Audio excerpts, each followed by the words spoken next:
Hello, everybody. There is a face mask of a bulldog on my face. And that's just where I'm at right now. I was tasked with the idea to walk through how I am maintaining friendships and relationships throughout the pandemic. It's almost been a year since the pandemic really started affecting the United States, which is crazy to me because I feel like at the same time, it has gone by so quickly, yet it feels like my whole life has been COVID.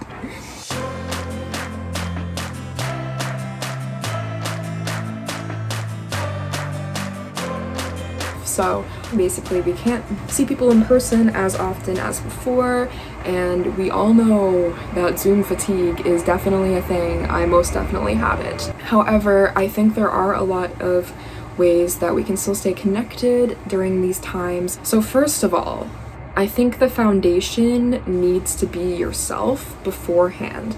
And something that I have come to learn throughout the past few months is that I need to work on my self-care, and I need to work on putting myself first before anything else. For me, that starts with just getting out of bed at a normal time. I have an issue where I will just sleep into the afternoon if I am given that opportunity, which is not very healthy and it's not very productive either. Another thing is doing my skincare routine. My face appreciates that when I actually take the time to do it. I think how you keep up with your friendships and how you maintain your relationships during a pandemic is completely up to you. Everyone's experience is going to be different, of course. People are in different headspaces, people are in different physical spaces. For me, I've had the opportunity to maintain my friendships in person as well as over the internet, but I know some people have had to resort to only online forms of communication, which can be kind of rough. It could be kind of isolating. But I feel like if everyone kind of remembers that we're all, for the most part, in the same boat, then that makes things a lot better. So a few things. Number one, find the good things in life that you appreciate, even if it was pre-pandemic. One of those things was coffee for me. If you have a few things throughout the day that you can look forward to, that's one thing that's really great for your mental health in general. And then you can start thinking about, okay, who am I going to check up on today? Am I going to send this person a text? Does person A seem to not be as responsive lately? Maybe I want to see how they're doing.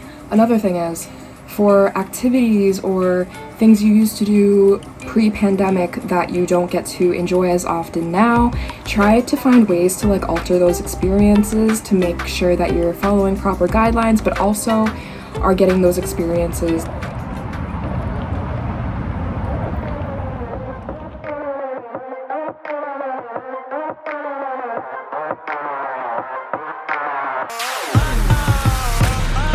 So for me, I dance, and I'm on a few dance organizations here at Boston University, and I'm also on eBoard for one of them. So we've really worked to kind of find ways to make hybrid experiences, whether people are LFA and would like to do virtual covers or virtual dance projects, and then also having small groups of people meet, wearing masks, social distancing, to dance together for an hour or two.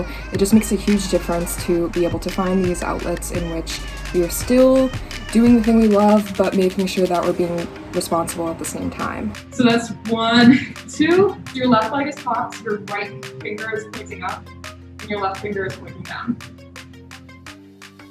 So that is it. I am here with BU Mix eBoard. BU Mix is our club on Boston University's campus, which is the K-pop cover dance crew. Now, I'm lucky because my eBoard is my friends as well. So I guess our eBoard meeting is kind of maintaining friendships as well as doing work during the pandemic. But does anyone have any thoughts? How have friendships changed in the past few months? It's a lot more FaceTime calls, it's a lot more Zoom, it's a lot more sort of digital content that we can do together. I know that Google Chrome earlier there was an extension where you could have a Netflix party, and that was really helpful, at least in the beginning of quarantine, where we were all kind of separate in our own houses. The most frequent way that I stay in touch with my friends is I send them TikToks, and then they send me TikToks back. And that's kind of just like, oh, hey, I saw this and I was thinking of you. It reminded me of you in some way. So I think just like keep on updating your friends of what's happening in your life, and then just keep on constantly like communicating whether you have problems or whether you're feeling upset is really important. Yeah, I agree. I think even like the small updates, like even if you're just like saying, oh, I just ate like breakfast, it's just even showing the other person that you still like are willing to reach out and like share parts of your life that like usually they'd be able to see, but like now obviously it's less accessible. Especially for me, because I was LFA last semester and I wasn't in the country. Friendship kind of changed in the way how I interact with my friends, and I kind of hope that they understand that like I can't be giving them like the same sort of friendship that we had before COVID happened. Like I can't always be available to hang out, or like I might have things going on in my personal life that I can't like share as easily anymore. Even if the way we're communicating or sharing our friendship has changed, it doesn't change like the fundamental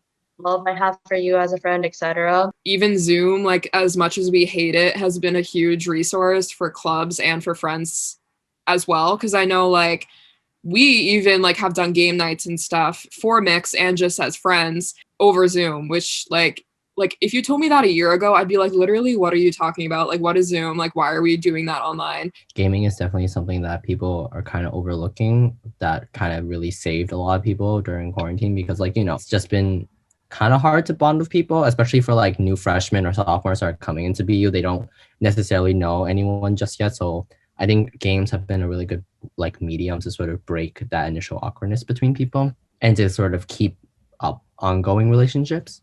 Thank you guys for staying on after our meeting, and I really appreciate it. And I hope this ends up in the video because I think it was good.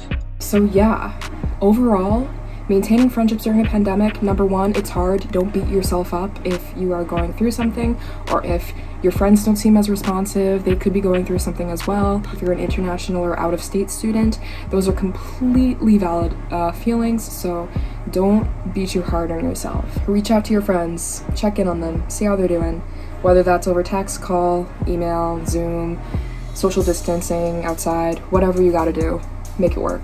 I hope this kind of gave you some insight on what students are doing at Boston University to maintain friendships and to stay active during the pandemic. I know you might have some lingering questions, so please feel free to reach out to me. That's completely fine. I am willing to talk to anyone, or leave a comment on this video and maybe I will respond to that. So yeah, thank you so much for watching, and I hope to see you guys soon.